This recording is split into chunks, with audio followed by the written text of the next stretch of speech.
Chapter 7. Overcoming Obstacles. The primary difference between a rich person and a poor person is how they manage fear.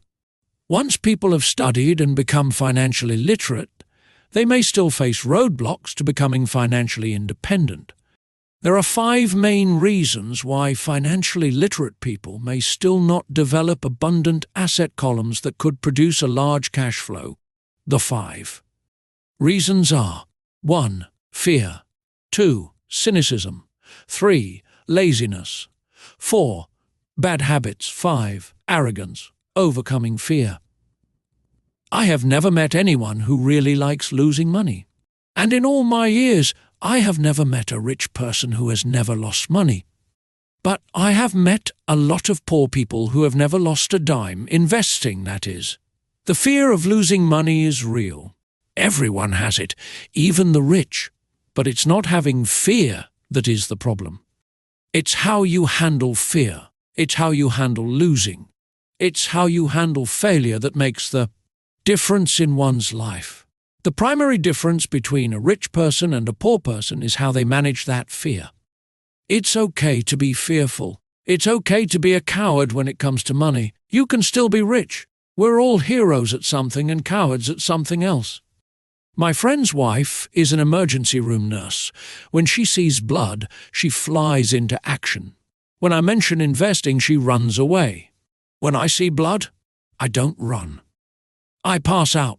My rich dad understood phobias about money. Some people are terrified of snakes. Some people are terrified about losing money.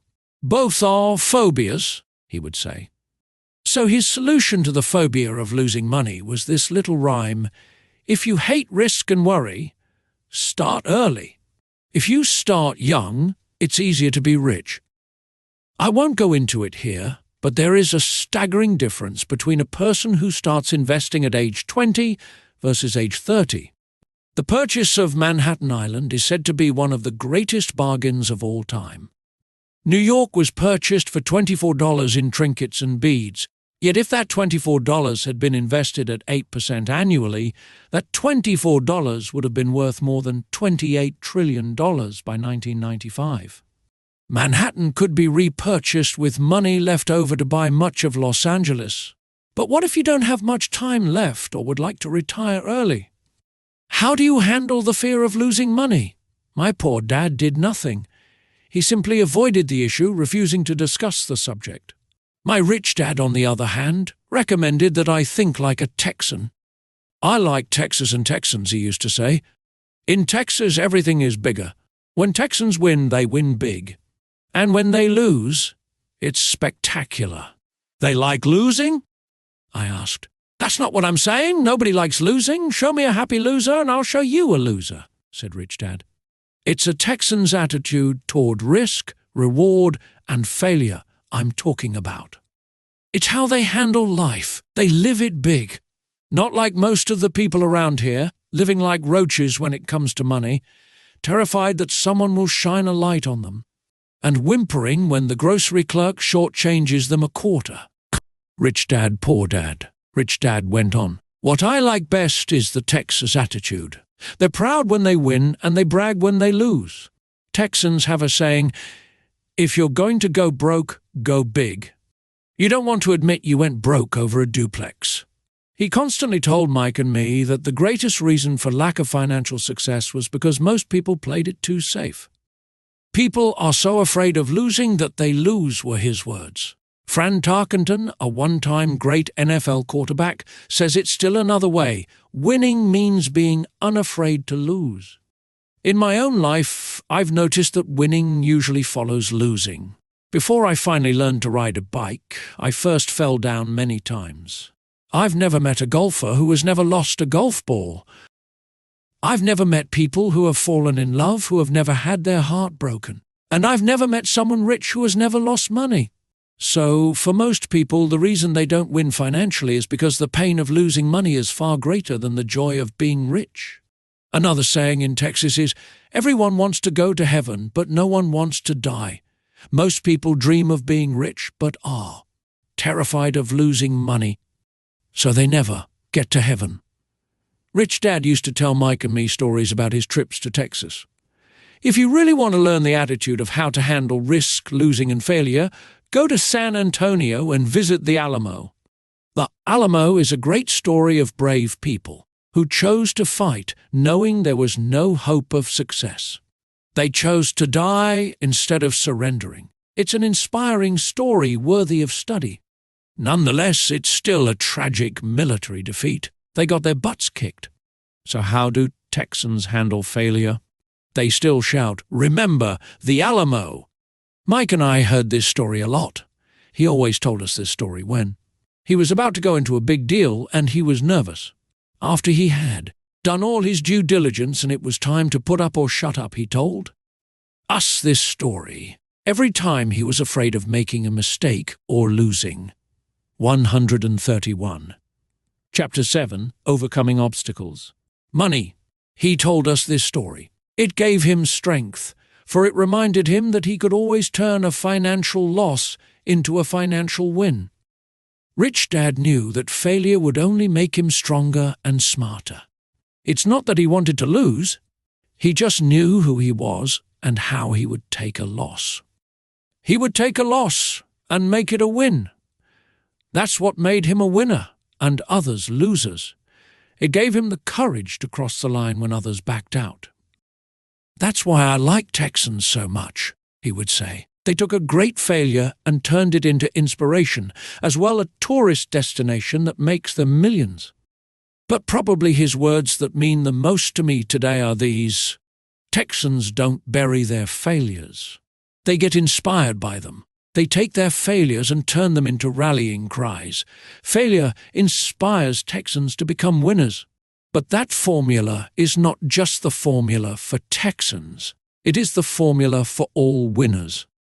I've said that falling off my bike was part of learning to ride.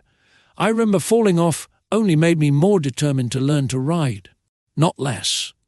I also said that I have never met a golfer who has never lost a ball. For top professional golfers, losing a ball or a tournament provides the inspiration to be better, to practice harder, to study more. That's what makes them better. For winners, losing inspires them. For losers, losing defeats them. I like to quote John D. Rockefeller, who said, "I always tried to turn every disaster into an opportunity." And being Japanese Americani can say this. Many people say that Pearl Harbor was an American mistake. I say it was a Japanese mistake. From the movie Tora, Tora, Tora, a somber Japanese admiral says to his cheering subordinates, "I'm afraid we have awakened a sleeping giant." Remember, Pearl Harbor became a rallying cry. It turned one of America's greatest losses into the reason to win. This great defeat gave America strength, and America soon emerged as a world power. Failure inspires winners, and failure defeats losers. It is the biggest secret of winners. It's the secret that losers do not know. The greatest. 132. Secret of winners is that failure inspires winning, thus they're not afraid of losing. Repeating Fran Tarkenton's quote, "Winning means being unafraid to lose." People like Fran Tarkenton are not afraid of losing because they know who they are. They hate losing, so they know that losing will only inspire them to become better. There is a big difference between hating losing and being afraid to lose. Most people are so afraid of losing money that they lose. They go broke over a duplex. Financially, they play life too safe and too small. They buy big houses and big cars, but not big investments. The main reason that over 90% of the American public struggles financially is because they play not to lose. They don't play to win. They go to their financial planners or accountants or stockbrokers and buy a balanced portfolio. Most have lots of cash in CDs, low-yield bonds, mutual funds that can be traded within a mutual fund family, and a few individual stocks. It is a safe and sensible portfolio. But it is not a winning portfolio. It is a portfolio of someone playing not to lose. Don't get me wrong. It's probably a better portfolio than more than 70% of the population has, and that's frightening. It's a great portfolio for someone who loves safety. But playing it safe and balanced on your investment portfolio is not the way successful investors play the game. If you have little money and you want to be rich, you must first be focused, not balanced. If you look at any successful person at the start, they were not balanced. Balanced people go nowhere. They stay in one spot. To make progress, you must first go unbalanced. Just look at how you make progress walking. Thomas Edison was not balanced. He was focused. Bill Gates was not balanced. He was focused. Donald Trump is focused. George Soros is focused. George Patton did not take his tanks wide. He focused them and blew through the weak spots in the German line. The French went wide with the Maginot Line, and you know what happened to them. If you have any desire to be rich, you must focus. Do not do what poor and middle-class people do. Put their few eggs in many baskets. Put a lot of your eggs in a few baskets and focus. Follow one course until successful. If you hate losing, play it safe. If losing makes you weak, play it safe. Go with balanced investments. If you're over 25 years old and are terrified of taking risks, don't change. Play it safe, but start early. Start accumulating your nest egg early because it will take time. But if you have dreams of freedom, of getting out of the rat race, the first question to ask yourself is, how do I respond to failure? If failure inspires you to win, maybe you should go for it, but only maybe. If failure makes you weak, or causes you to throw temper tantrums, like spoiled brats who call attorneys to file lawsuits every time something doesn't go their way, then play it safe. Keep your daytime job, or buy bonds or mutual funds. But remember, there is risk in those financial instruments also, even though they may appear safe. I say all this, mentioning Texas and Fran Tarkenton, because stacking the asset column is easy. It's really a low-aptitude game. It doesn't take much education. 5th grade math will do. But building your asset column is a game in which attitude plays a major role. It takes guts, patience, and a great attitude toward failure. Losers avoid failing, and failure turns losers into winners. Just remember the Alamo. Overcoming cynicism. The sky is falling, the sky is falling. Most of us know the story of Chicken Little, who ran around warning the barnyard of impending doom. We all know people who are that way. There's a Chicken Little inside each of us. As I stated earlier, the cynic is really a little chicken. We all get a little chicken when fear and doubt cloud our thoughts. All of us have doubts. I'm not smart. I'm not good enough. So-and-so are better than MME. Our doubts often paralyze us. We play the what-if game. What if the economy crashes right after I invest? What if I lose control and I can't pay the money back?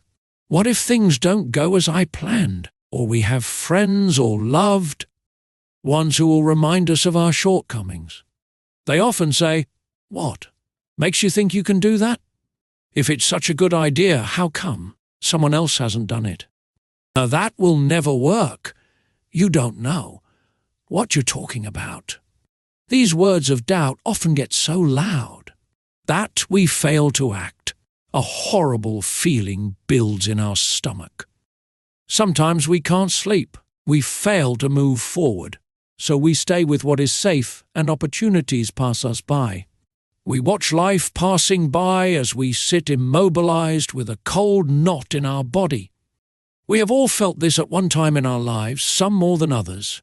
Peter Lynch of Fidelity Magellan Mutual Fund fame refers to warnings about the sky falling as noise, and we all hear it.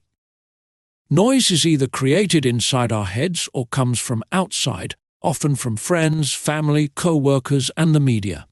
Lynch recalls the time during the 1950s when the threat of nuclear war was so prevalent in the news that people began building fallout shelters and storing food and water. If they had invested that money wisely in the market, instead of building a fallout shelter, they'd probably be financially independent today. When violence breaks out in a city, gun sales go up all over the country. A person dies from rare hamburger meat in the state of Washington, and the Arizona Health Department orders restaurants to have all beef cooked well done. A drug company runs a TV commercial in February showing people catching the flu. Colds go up as well as sales of cold medicine. Most people are poor because, when it comes to investing, the world is filled with chicken littles running around yelling, "The sky is falling! The sky is falling!" And chicken littles are effective because every one of us is a little chicken. It often takes great courage to not let rumors and talk of doom and gloom affect your doubts and fears. But a savvy investor knows that the seemingly worst of times is actually the best of times to make money. When everyone else is too afraid to act, they pull the trigger and are rewarded. Some time ago, a friend named Richard came from Boston to visit Kim and me in Phoenix. He was impressed with what we had done through stocks and real estate. The Phoenix real estate prices were depressed. We spent 2 days showing him what we thought were excellent opportunities for cash flow and capital appreciation. Kim and Hare, not real estate errands. We are attractive investors, after identifying a unit in a resort community. We called an agent who chisit to sim thar afternoon. The price war a mere $42 for a WWO Bedium Cowshome. Simsila units were going for $65,000. He had found a bargain.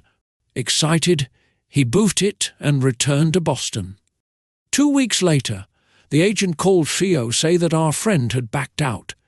I called immediately to find out why. All he said was that he told to his neighbour, and his neighbour told him it was a bad deal. He was paying too much. I asked Richard if his neighbour was an investor. Richard said he was not. When I asked why he listened so him, Richard got defensive and simply said he wanted to keep looking. The real Kas Miatket in Plusinus ruined, and a few years later, that little Umair was renting for $51,009 a month, $2,500 in this peak Waimamombis. The unit was worth $95.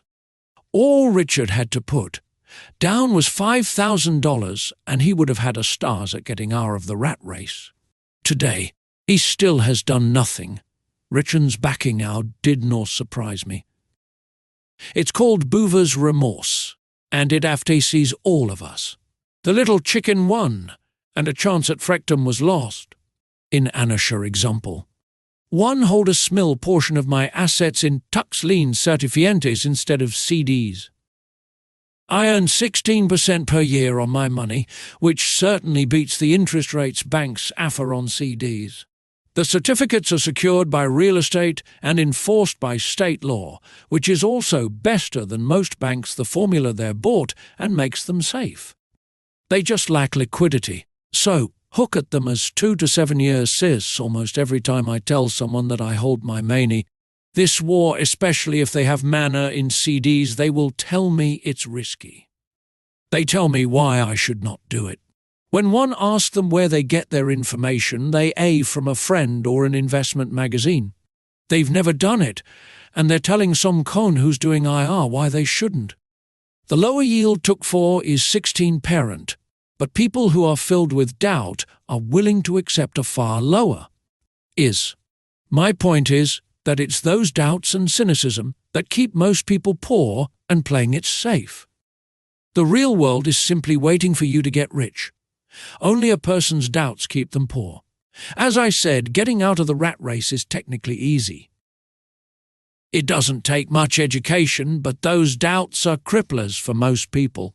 Cynics never win, said Rich Dad. Unchecked doubt and fear creates a cynic.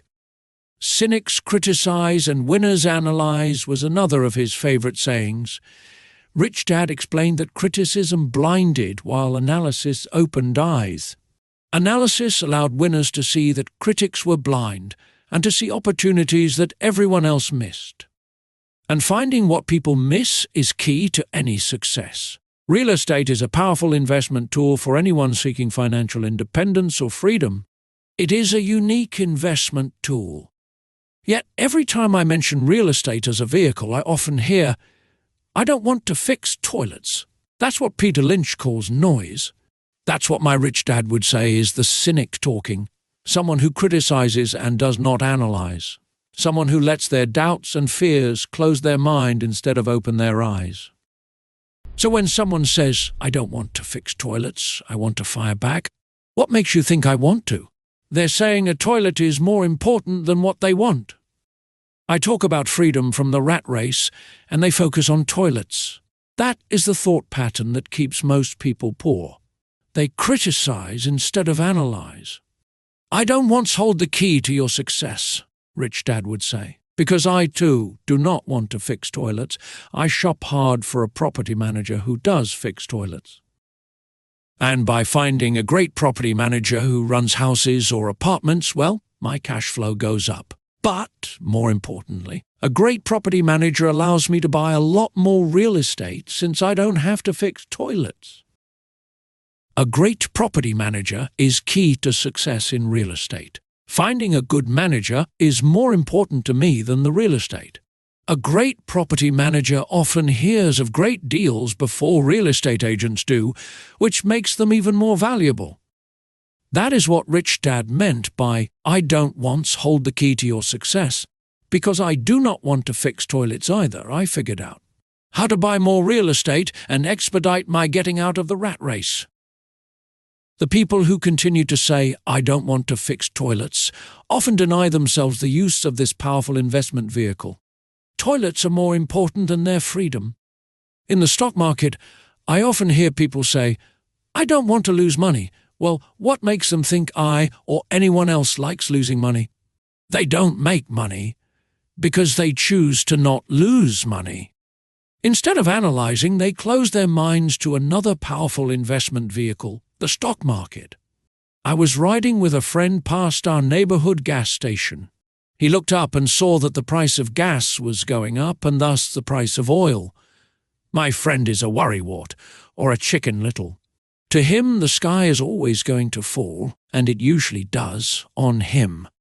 When we got home, he showed me all the stats as to why the price of oil was going to go up over the next few years, statistics I had never seen before, even though I already owned substantial shares of an existing oil company. With that information, I immediately began looking for and found a new undervalued oil company that was about to find some oil deposits. My broker was excited about this new company, and I bought 15,000 shares for 65 cents per share. 3 months later, this same friend and I drove by the same gas station, and sure enough, the price per gallon had gone up nearly 15%. Again, the chicken little worried and complained. I smiled because a month earlier, that little oil company hit oil, and those 15,000 shares went up to more than $3 per share since he had first given me the tip. And the price of gas will continue to go up if what my friend says is true. If most people understood how a stop worked in stock market investing, there would be more people investing to win instead of investing not to lose. A stop is simply a computer command that sells your stock automatically if the price begins to drop, helping to minimize your losses and maximize some gains. It's a great tool for those who are terrified of losing. So whenever I hear people focusing on their "I don't wants" rather than what they do want, I know the noise in their head must be loud. Chicken Little has taken over their brain and is yelling, "The sky is falling and toilets are breaking." So they avoid their don't wants, but they pay a huge price. They may never get what they want in life. Instead of analyzing, their inner Chicken Little closes their mind. Rich Dad gave me a way of looking at Chicken Little. Just do what Colonel Sanders did. At the age of 66, he lost his business and began to live on his Social Security check. It wasn't enough. He went around the country selling his recipe for fried chicken. He was turned down 1,009 times before someone said yes. And he went on to become a multi-millionaire at an age when most people are quitting. He was a brave and tenacious man, Rich Dad said of Harlan Sanders. So when you're in doubt and feeling a little afraid, just do what Colonel Sanders did to his little chicken. He fried it. Overcoming laziness. Busy people are often the most lazy. We have all heard stories of a businessman who works hard to earn money. He works hard to be a good provider for his wife and children. He spends long hours at the office and brings work home on weekends. One day he comes home to an empty house. His wife has left with the kids. He knew he and his wife had problems, but rather than work to make the relationship strong, he stayed busy at work. Dismayed, his performance at work slips and he loses his job. Today, I often meet people who are too busy to take care of their wealth, and there are people too busy to take care of their health. The cause is the same. They're busy and they stay busy as a way of avoiding something they do not want to face. Nobody has to tell them. Deep down they know. In fact, if you remind them, they often respond with anger or irritation. If they aren't busy at work or with the kids, they're often busy watching TV, fishing, playing golf or shopping. Yet deep down they know they are avoiding something important. That's the most common form of laziness by staying busy. So, what is the cure for laziness? The answer is a little greed. For many of us, we were raised thinking of greed or desire as bad. Greedy people are bad people, my mom used to say. Yet, we all have inside of us this yearning to have nice, new, or exciting things. Chapter 7. Overcoming Obstacles. So to keep that emotion of desire under control, often parents find ways of suppressing that desire with guilt. You only think about yourself. Don't you know you have brothers and sisters? Was one of my mom's favorites. You want me to buy you what? Was a favorite of my dad. Do you think we're made of money? Do you think money grows on trees? We're not rich people, you know. It wasn't so much the words, but the angry guilt trip that went with the words that got to me. Or the reverse guilt trip was the, I'm sacrificing my life to buy this for you. I'm buying this for you because I never had this advantage when I was a kid. I have a neighbor who is stone broke but can't park his car in his garage. The garage is filled with toys for his kids. Those spoiled brats get everything they ask for. I don't want them to know the feeling of want are his everyday words. He has nothing set aside for their college or his retirement, but his kids have every toy ever made. He recently got a new credit card in the mail and took his kids to visit Las Vegas. I'm doing it for the kids, he said with great sacrifice. Rich Dad forbade the words, I can't afford it. In my real home, that's all I heard. Instead, Rich Dad required his children to say, how can I afford it? He believed that the words, I can't afford it, shut down your brain. It didn't have to think anymore. How can I afford it? Opened up the brain and forced it to think and search for answers. But most importantly, he felt the words, I can't afford it, were a lie. And the human spirit knows it. The human spirit is very, very powerful, he would say. It knows it can do anything. By having a lazy mind that says, I can't afford it, a war breaks out inside you. Your spirit is angry and your lazy mind must defend its lie. The spirit is screaming, come on, let's go to the gym and work out. And the lazy mind says, but I'm tired. I worked really hard today. Or the human, 140. Spirit says, I'm sick and tired of being poor. Let's get out there and get rich. To which the lazy mind says, rich people are greedy. Besides, it's too much bother. It's not safe. I might lose money. I'm working hard enough as it is.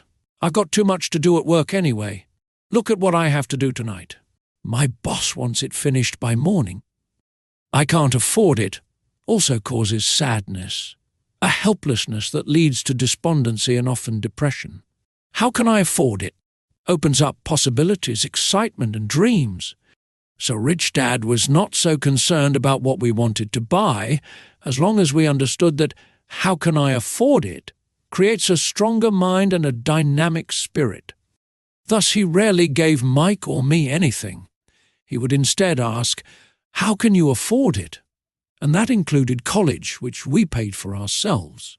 It was not the goal, but the process of attaining the goal that he wanted us to learn.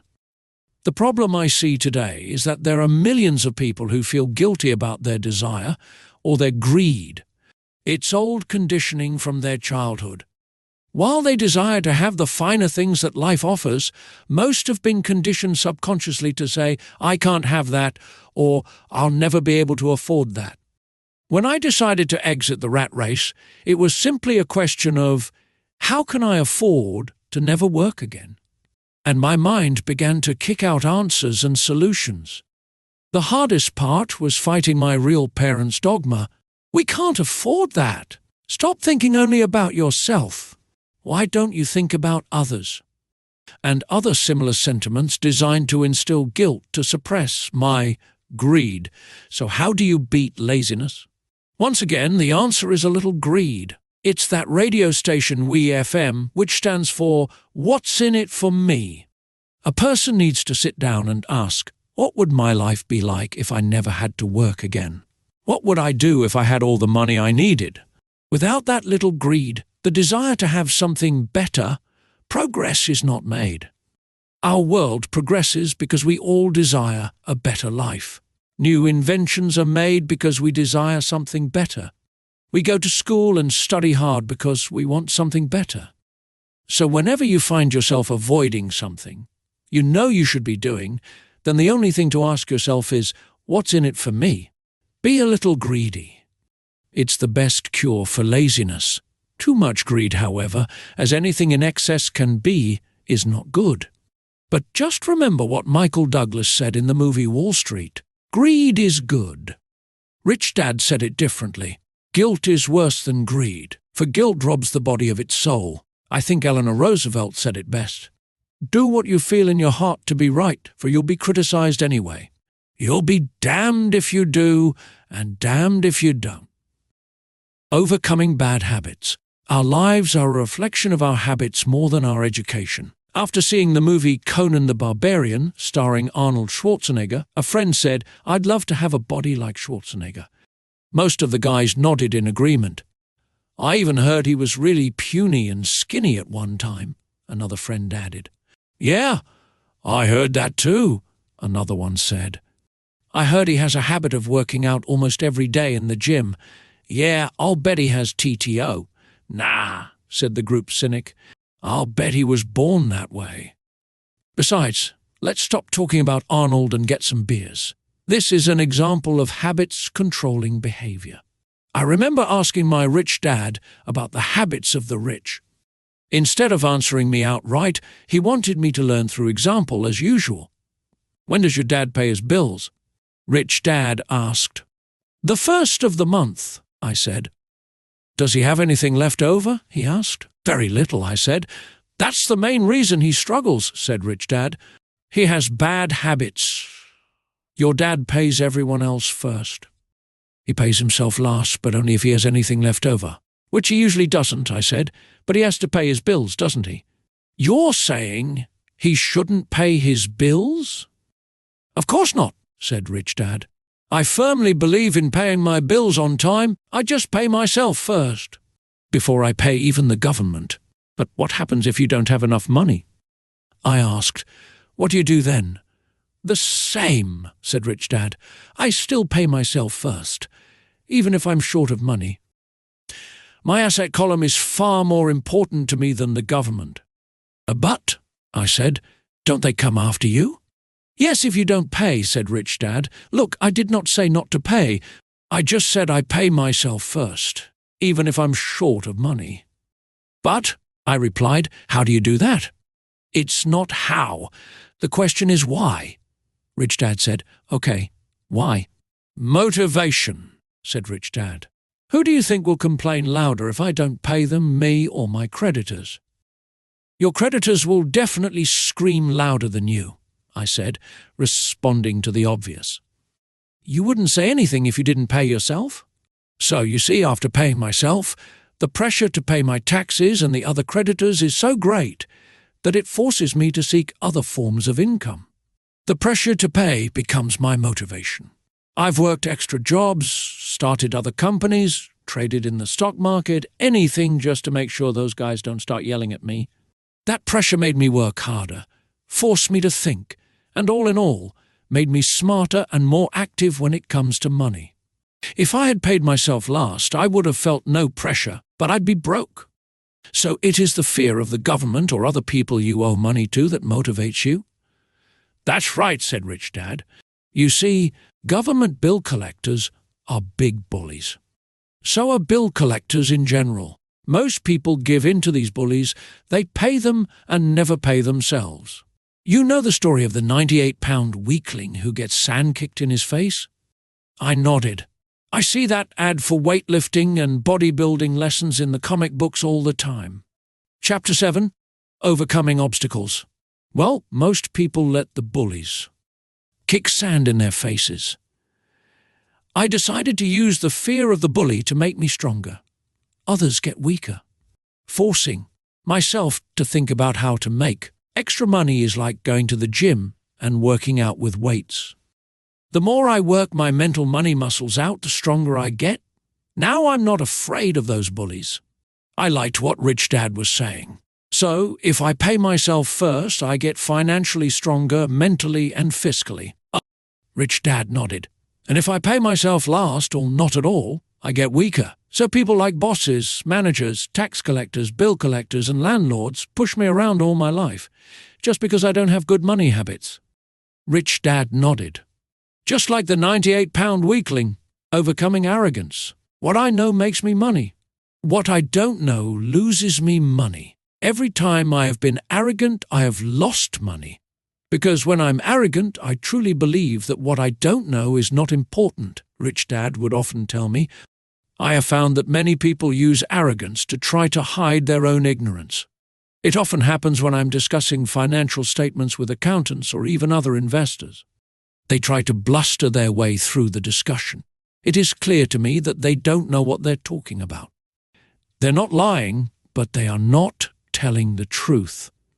There are many people in the world of money, finances, and investments who have absolutely no idea what they're talking about. Most people in the money industry are just spouting off sales pitches like used car salesmen. When you know you are ignorant in a subject, start educating yourself by finding an expert in the field or a book on the subject.